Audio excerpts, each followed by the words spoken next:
In this short video, we will see the functionality of comparing two projects in different versions. We can go to the menu report, and here we'll have compare projects. Here you can select the current project that is open, compare the current project with, and you can choose the previous version.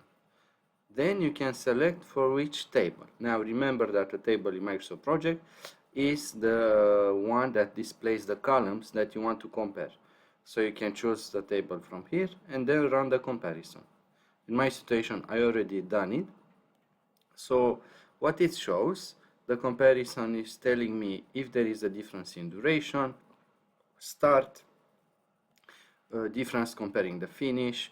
For example, I can make a filter to see what is the difference comparing the finish based on the previous version.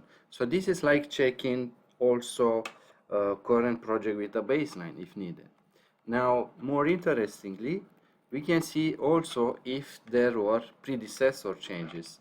So here we can say predecessors. Let's go back a little. Previous predecessors, then here different. So it seemed that the predecessor was changed. And also you could make a filter and see what changed.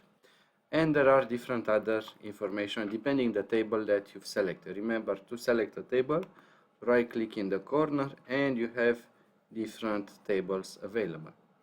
Now also in this compare projects view that we have now, we can see how it stays compared to the original project. So you can see all these, for example, baseline changes, and also if is the case, we will see that for some activities. So here's no change, and so on. So thank you for watching this. Please let me know if you are using this, if you have comments, and good luck with your projects.